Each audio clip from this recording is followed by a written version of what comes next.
नमस्कार साथियों, प्रताप क्लासेज में आपका स्वागत है। अपन पढ़ रहे थे इतिहास, भारत का इतिहास। आप चैनल को लाइक, शेयर और सब्सक्राइब जरूर करें और हमारा हौसला बढ़ाएं। और हमारी सुबह 8 साढ़े 8 बजे करंट अफेयर की क्लास भी आती है, वो भी आप जरूर लगाएं। और हिस्ट्री का भी साथ में आनंद लें।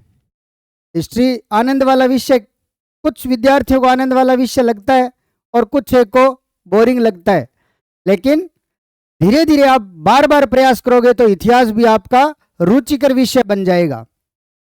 तो अपने पढ़ लिया था दिल्ली सल्तनत। कल अपने लगाया था दिल्ली सल्तनत जो अरबों का आक्रमण से शुरू होता है और लास्ट में भारत के वो रह जाते हैं। और लास्ट में 1526 ईस्वी तक अपने पढ़ लिया था और दिल्ली में बाबर को बिठा दिया था। और बाबर तक आते आते आज अपन बात करते हैं दिल्ली सल्तनत के साथ साथ में कुछ छोटे छोटे राज्य थे, उनके शासकों के बारे में बात करते हैं। ऐसा नहीं है कि सिर्फ जो दिल्ली साम्राज्य था उसका पूरे भारत पर आधिपत्य था, ऐसा तो कतई नहीं था, क्योंकि दिल्ली का जो बेल्ट था उस पे दिल्ली सल्तनत का अधिकार था। लेकिन जैसे अब भारत में कश्मीर का विषय है और कश्मीर जो राज्य है उसका अलग से कोई आधिपत्य था, और इधर उड़ीसा में आएंगे तो ये अलग था, दक्षिण भारत में चलेंगे तो ये भी अलग था। तो धीरे धीरे इस प्रकार से भारत के जो दिल्ली आधिपत्य क्षेत्र है उसको छोड़ करके अलग अलग राज्य में भी अलग अलग शासक थे। उस पर अपने चर्चा करते हैं कि अलग अलग राज्य किस प्रकार से थे। कश्मीर का भी इतिहास पढ़ेंगे, बहमनी इतिहास पढ़ेंगे, उड़ीसा के भी इतिहास पढ़ेंगे और विजयनगर का भी इतिहास पढ़ेंगे। और साथ में आता है अपने राजस्थान का कुछ क्षेत्र, जैसे आमेर का अलग शासक थे, आमेर का मेवाड़ के अलग थे और मारवाड़ के अलग थे। इस प्रकार से दिल्ली सल्तनत के साथ साथ में किस प्रकार के अलग अलग राज्यों में शासक थे, इस पर भी चर्चा अपन करेंगे। तो धीरे धीरे अपने सारे राज्य भी पढ़ेंगे। तो आज अपन करते हैं पहला विजयनगर राज्य। विजयनगर राज्य के बारे में थोड़ा सा अपने चर्चा करते हैं और इसके इतिहास पर बात करते हैं। विजयनगर राज्य इसकी स्थापना किस प्रकार से होती है और इस पे किस किस प्रकार के राजवंश आते हैं उस पर भी अपना थोड़ा सा ध्यान रहेगा। हरिहर और बुक्का कंपिली राज्य के मंत्री थे। ये किसी टाइम में राज्य के मंत्री थे। और कौन सा शासक था? कंपिली। मोहम्मद बिन तुगलक, जो दिल्ली सल्तनत का जो मोहम्मद बिन तुगलक था, दिल्ली सल्तनत में जो शासक बना 1325 से 1351 तक, उस टाइम मोहम्मद बिन तुगलक ने कंपिली राज्य पर विजय प्राप्त कर ली और ये कंपिली में रहते थे। यहां के मंत्री थे कौन? हरिहर और बुक्का। अब क्या करता है, ये कंपिली राज्य को जीत लेता है और यहां के जो मंत्री थे हरिहर बुक्का, और इनको क्या है, दिल्ली ले आता है।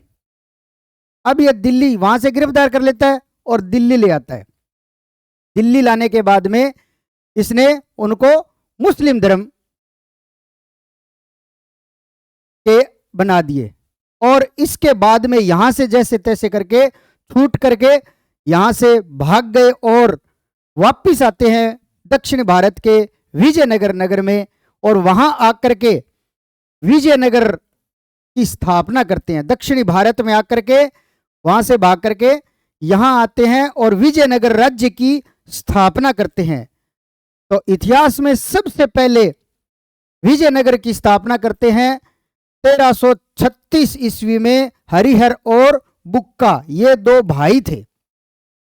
भाई थे, इन्होंने विजयनगर राज्य को स्थापित किया और 1336 ईस्वी में। और इस टाइम 1336 ईस्वी में दिल्ली सल्तनत किसके पास में था?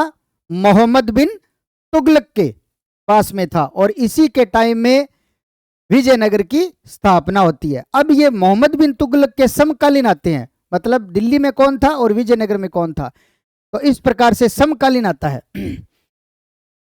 विजयनगर राज्य, विजयनगर का अर्थ ही आपको, जैसे विजय नाम आता है, विजय का मतलब होता है जीत या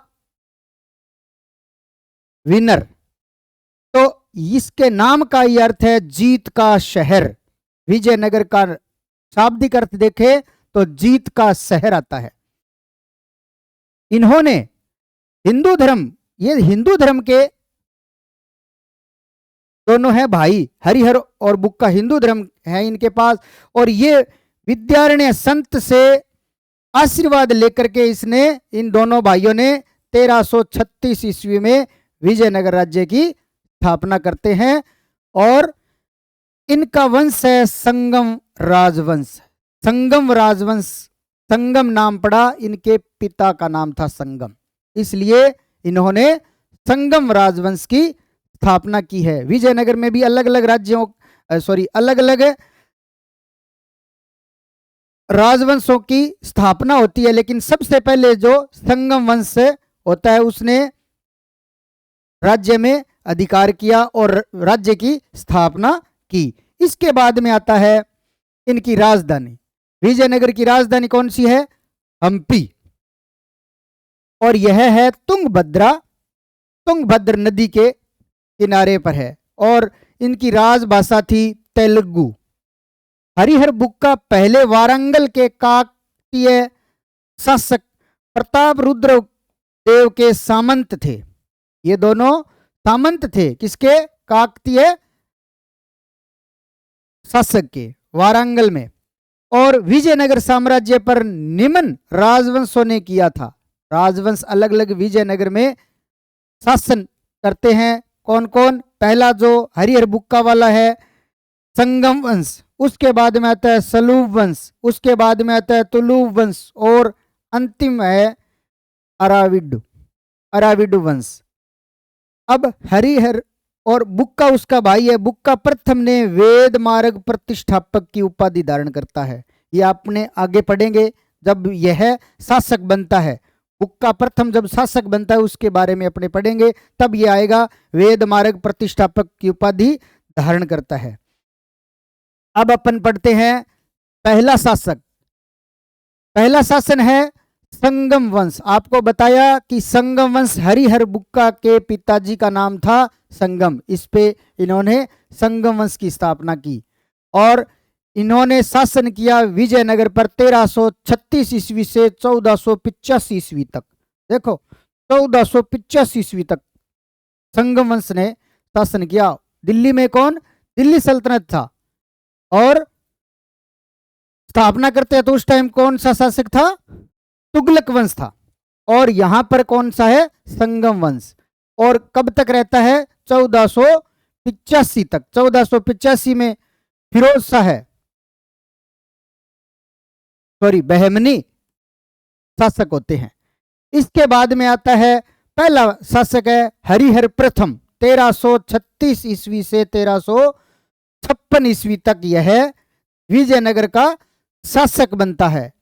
और यह संगम वंश का प्रथम शासक या संस्थापक मान सकते हो इसको। इन्होंने पहली राजधानी बनाई थी अनेगोंडी, जो तुंगभद्रा नदी पर थी। उसके बाद में दूसरी राजधानी हम्पी को बना लिया। अब यह बहुत टाइम तक रहती है हम्पी राजधानी। हरिहर ने अपने भाई बुक्का की सहायता से साम्राज्य विस्तार भी किया।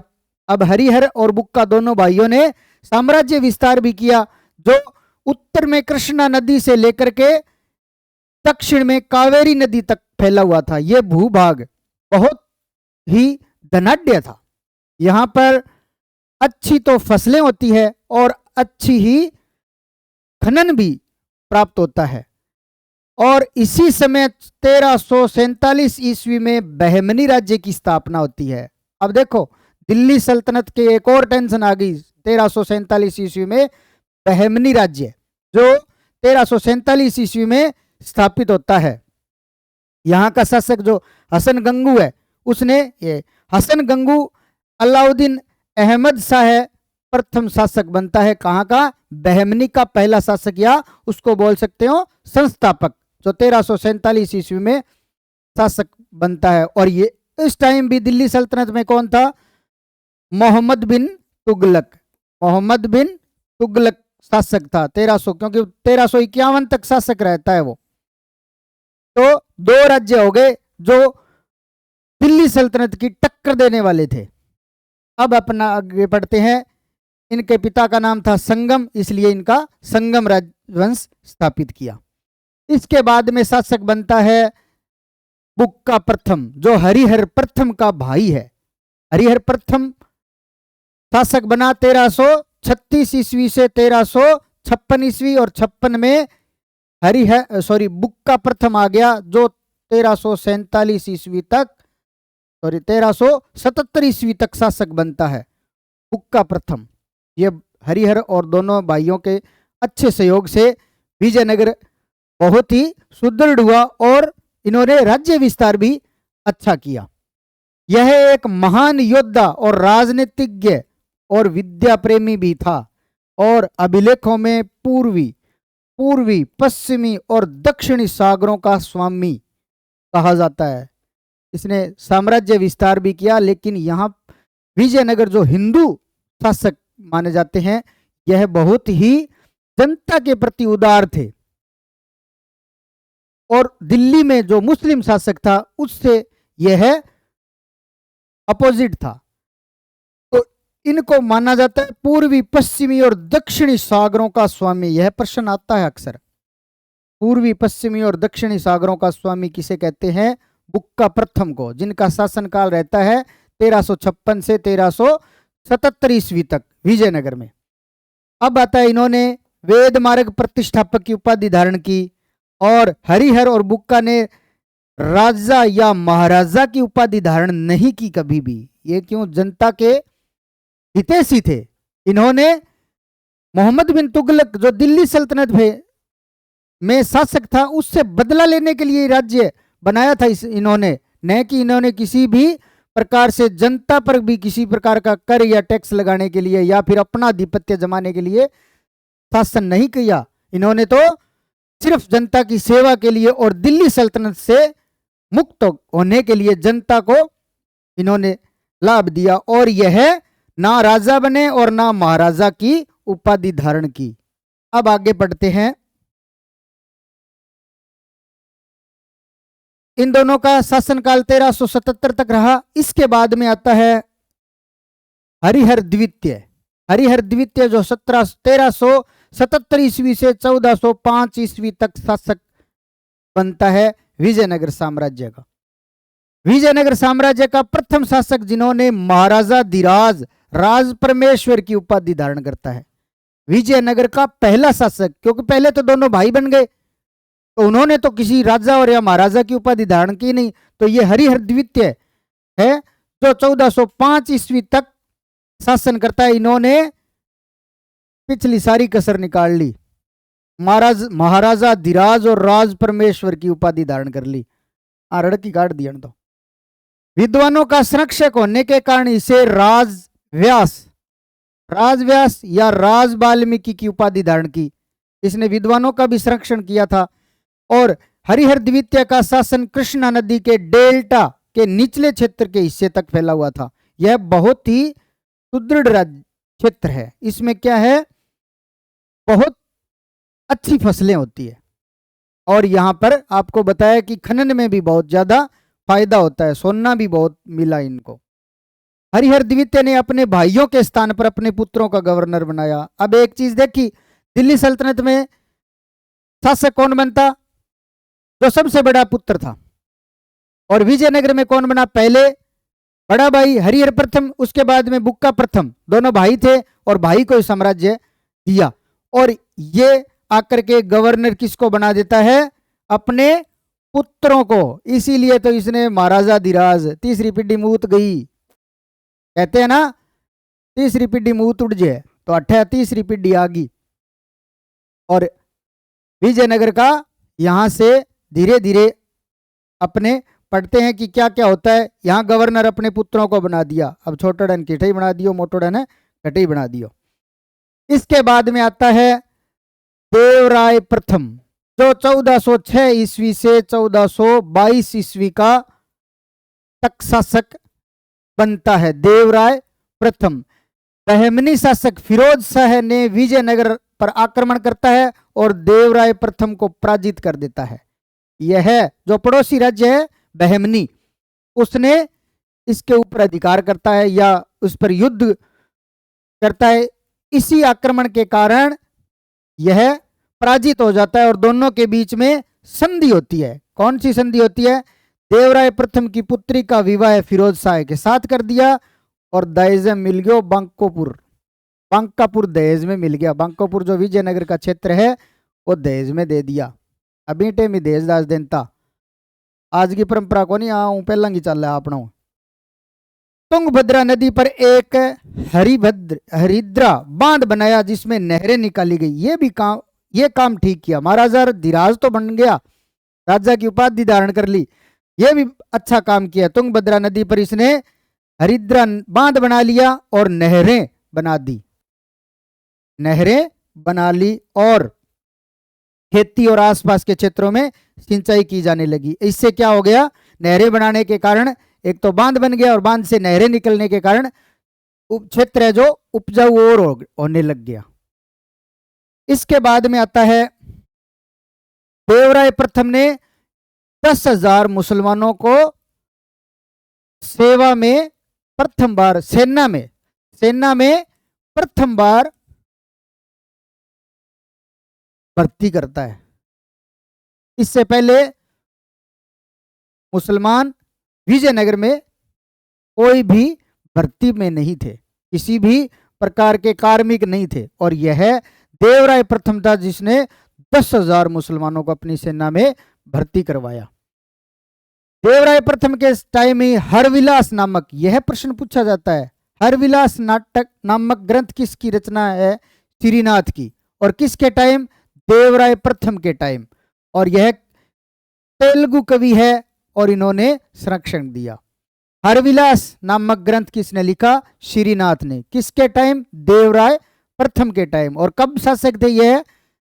1406 से 1422 ईस्वी तक विजयनगर राज्य में शासक होता है। इसके बाद में आता है देवराय द्वितीय। देवराय द्वितीय शासक बनता है 1422 ईस्वी से 1446 ईस्वी तक। यह विजयनगर साम्राज्य का शासक बनता है। इसने गज बैठकर हाथियों का शिकारी उपाधि धारण की, हाथियों का शिकारी इमांडी देवराय, और इसको कहते हैं प्रौढ़ देवराय की उपाधि धारण की। गज बैठकर इमांडी देवराय उपाधि धारण करता है। यह कौन? देवराय द्वितीय, जो 1422 ईस्वी से 1446 तक विजयनगर राज्य का शासक, जो अभी तक संगम वंशी चल रहा है। क्योंकि संगम वंश कब से कब तक है? 1336 ईस्वी से 1485 ईस्वी तक विजयनगर में शासन करता है। इसके बाद में आता है देवराय द्वितीय ने श्रीलंका तक अपने राज्य विस्तार कर लिया, जो शिलोंग बोलते हैं। श्रीलंका तक इसने राज्य विस्तार कर लिया। देवराय द्वितीय के शासनकाल में इटली यात्री निकोलो डी कॉन्टी 1330 ईस्वी में विजयनगर राज्य की यात्रा करता है। कहाँ का है ये? इटली का है, इटली का है। और निकोलो डी कॉन्टी इनका नाम है। और 1333 ईस्वी में यह विजयनगर राज्य की यात्रा करता है। और किसके टाइम करता है? देवराय द्वितीय के टाइम। देवराय द्वितीय के समय आता है 1430 ईस्वी में। इसी इसके टाइम में फारसी यात्री अब्दुल रजाक आता है 1443 ईस्वी में विजयनगर राज्य की यात्रा करता है। दो आगे विदेशी यात्री, एक तो 1430 ईस्वी में आता है जो निकोलो डी कॉन्टी है, और 1443 ईस्वी में अब्दुल रजाक जो फारस के हैं। ठीक है। इसके बाद में देवराय द्वितीय ने श्रीनाथ, जिसने हरविलास नामक नाटक ग्रंथ लिखा, उसको देता है सार्वभौमी की उपाधि। सार्वभौम की उपाधि देता है श्रीनाथ को देवराय द्वितीय। इसके बाद में आता है मल्लिकार्जुन 1446 ईस्वी से 1465 ईस्वी तक संगम वंश विजयनगर का शासक बनता है। कौन? मल्लिकार्जुन, जो 1446 ईस्वी से 1465 ईस्वी तक। इसके टाइम आता है चीनी यात्री महुआन चीनी यात्री विजयनगर राज्य की यात्रा करते हैं। अंतिम है यह है विरूपाक्ष द्वितीय, जो 1465 ईस्वी से 1485 ईस्वी तक विजयनगर राज्य का शासक बनता है। और यह अंतिम शासक है किसका? संगम वंश का। संगम वंश का अंतिम शासक। और बहमनी के वजीर महमूद खां और उड़ीसा के गजपति नरेश कपिलेश्वर ने विजयनगर पर आक्रमण किया, और इस समय विजयनगर की यह पहली हार होती है। और बहमनी राज्य के द्वारा पहली हार होती है। किसके टाइम? विरूपाक्ष द्वितीय के समय। और इसी के साथ संगम वंश का अंत हो जाता है। कहां से चले थे अपने? हरिहर बुक्का से 1333 ईस्वी से लेकर के 1485 ईस्वी तक पढ़ लिया है संगम वंश को। और संगम वंश के अलग अलग राज्य में शासक बने, इन्होंने अपना आधिपत्य स्थापित किया, और अंत में आ गया विरूपाक्ष द्वितीय के टाइम। और यहां पर दिल्ली में कौन होता है? लोधी। इसके बाद में आता है दूसरा शासन राजवंश आता है सालूब राजवंश, जिनका शासनकाल चंद सालों के लिए रहता है। 1485 ईस्वी से 1505 ईस्वी तक विजयनगर राज्य के शासक रहते हैं। इसमें सालूब नरसिंह प्रथम शासक है, जिसने इसकी संस्थापक माना जाता है। सालूब नरसिंह इसका नाम था। और 1485 से 1490 तक 5 साल रहता है। उसके बाद में विजयनगर का द्वितीय राजवंश है यह है। और इसके बाद में आता है वीर नरसिंह, जो 1490 से 1505 ईस्वी तक वीर नरसिंह शासक रहता है सालूब वंश का। और यह अंतिम शासक है जिसने जो सालूब वंश का था। और इसके बाद में स्थापना हो जाती है तुलुव वंश की, जो तीसरा राजवंश है। विजयनगर राज्य का तीसरा राजवंश आ जाता है तुलुव वंश, जो 1505 ईस्वी से लेकर के 1565 ईस्वी तक शासन करता है विजयनगर राज्य पर। वीर नरसिंह जो 1505 ईस्वी से 1509 ईस्वी तक विजयनगर राज्य में शासक बनता है। और यह तुलुव वंश का संस्थापक माना जाता है। इसने उपाधि धारण करता है भुजबल की उपाधि धारण करता है, और विवाह कर को समाप्त कर देता है। इससे पहले विवाह कर लगता था, जिसको समाप्त कर देता है कौन? वीर नरसिंह, जो 1505 ईस्वी से 1509 ईस्वी तक तुलुव वंश का शासक होता है। विवाह कर खत्म हो गया। इसके बाद में आता है, यह सबसे बड़ा और इंपॉर्टेंट है, कृष्ण देव राय, जो 1509 से 1530 ईस्वी तक विजयनगर राज्य का शासक बनता है। इसके समय में दिल्ली सल्तनत का कौन सा शासन राजवंश शासन करता है लोधी वंश, जो अंतिम होता है। और यहां पे शासक है इब्राहिम लोधी, और मुबारक शाह भी है इसमें, लेकिन सबसे बड़ा जो आता है इब्राहिम लोधी का।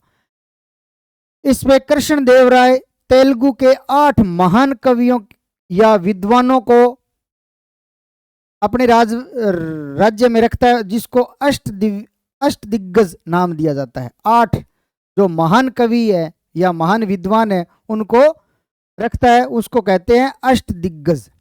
कृष्णदेव राय के शासनकाल में पुर्तगाली यात्री बारबोसा व डोमिंगो पायस विजयनगर की यात्रा करते हैं। अलग अलग आते हैं, कृष्णदेव राय के टाइम आए और देवराय के टाइम आए, इस प्रकार से अलग अलग आते हैं। कभी फारस के आ गए, कभी चीन के आ गए, और कहीं पुर्तगाली आ गए। तो यह पुर्तगाली है बारबोसा, और डोमिंगो पायस दोनों विजयनगर राज्य की यात्रा करते हैं।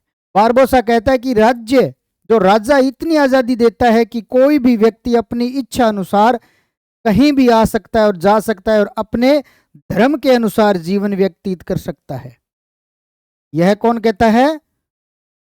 प्रसिद्ध यात्री बारबोसा, जो पुर्तगाल के थे। इन्होंने कहा कि कृष्णदेव राय के टाइम में कोई भी धर्म अपना सकता है, किसी भी धर्म का अनुयायी बन सकता है, और जो नागरिक है वो कहीं भी आ जा सकते हैं। इसके टाइम में इतनी आज़ादी थी। और इसके बाद में आता है कि बाबर ने अपनी पुस्तक बाबरनामा में कृष्णदेव राय का एक महान और वीर शासक के रूप में वर्णन करता है। बाबर के बारे में अपने पढ़ेंगे, अभी दिल्ली में बाबर बैठा है। 1530 कृष्णदेव राय का टाइम है 1530 तक, तो बाबर कब आ गया? 1526 ईस्वी तक। यह दिल्ली सल्तनत के समकालीन चलता है। तो यहां पर बाबर आ गया दिल्ली के अंदर, और इन्होंने एक पुस्तक लिखी थी तुर्की भाषा में, बाबरनामा, अपनी आत्मकथा है बाबर की। उसमें कृष्णदेव राय का जिक्र किया है और महान बताया है इसको। देखो, एक महान और वीर शासक के रूप में यहाँ की बढ़ाई कर लिए गए, एक राजा दूसरी राजा की बढ़ाई कर लिए गए, लेकिन बाबर ने की थी। किसकी? कृष्णदेव राय की, क्योंकि वह हिंदू सम्राट था फिर भी की, और साथ में अच्छा शासक था, क्योंकि इसने कह दिया कि किसी भी धर्म का कोई भी व्यक्ति आ सकता है मेरे राज्य में और कहीं भी जा सकता है। ये बारबोसा ने लिखा था अपनी पुस्तक में, और पुर्तगाल के थे वो बारबोसा। तो बाबर ने भी अपनी आत्मकथा में कृष्णदेव राय का जिक्र किया और बंजर भूमि और जंगल भूमि को उपजाऊ बनाया। देखो, ये तो बढ़िया कृषि विभाग वाला काम करे वहां। तो बंजर भूमि को भी इन्होंने उपजाऊ भूमि बना दिया, और जंगल की जो भूमि थी उनको भी उपजाऊ बना दिया, और विवाह कर हटा दिया। और हजारा मंदिर और विठल स्वामी मंदिर का भी निर्माण करवाया। हजारा मंदिर और विठल स्वामी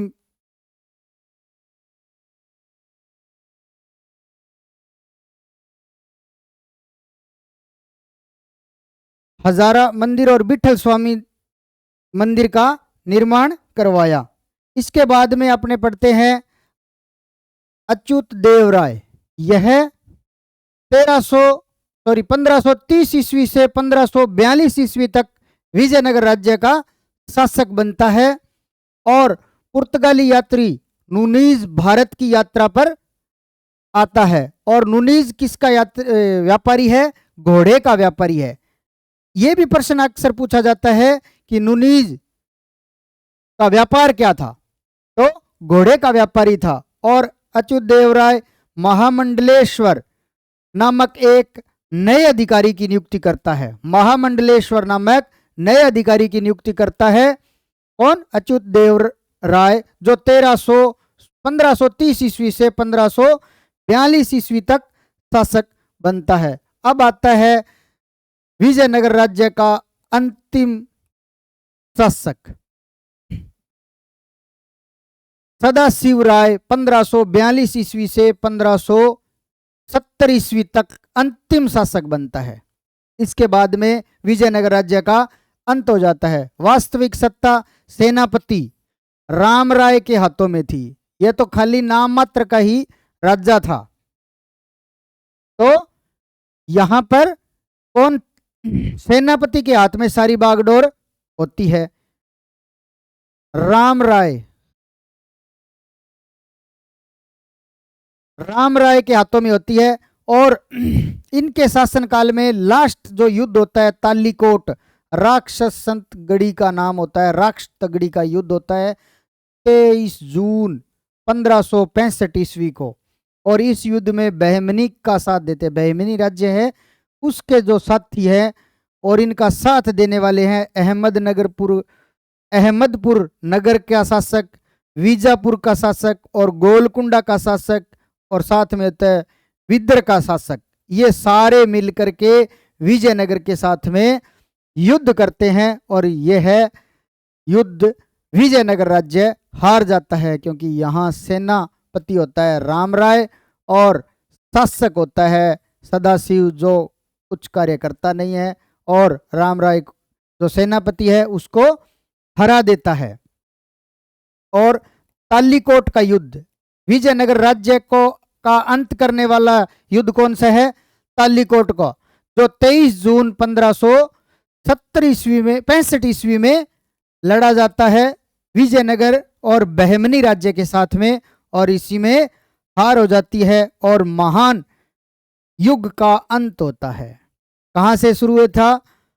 हरिहर बुक्का के टाइम 1333 से 1336 ईस्वी से शुरू होता है और अंतिम आ जाता है 1570 ईस्वी तक विजयनगर राज्य का अंत हो जाता है। और इसके बाद में शासक बनते हैं आरविंडू वंश, जो 1570 ईस्वी से 1652 ईस्वी तक, इनका कोई ज्यादा इतिहास है नहीं।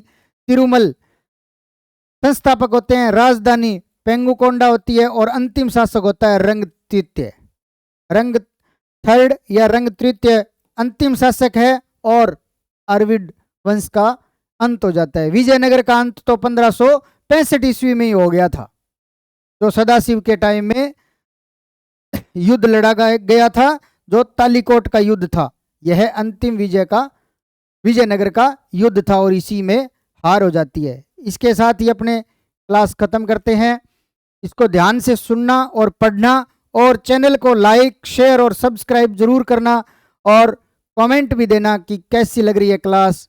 और इसके बाद में अपने अलग कल सेशन लेंगे अलग अलग राज्यों का, बहमनी, उड़ीसा, कश्मीर, मेवाड़, मारवाड़, आमेर, ये अलग अलग राज्य आएंगे। धीरे धीरे अपने पढ़ते हैं और इतिहास को गौर से पढ़ा करो ताकि याद रहे। तो नमस्कार साथियों, जय हिंद, जय भारत, जय राजस्थान।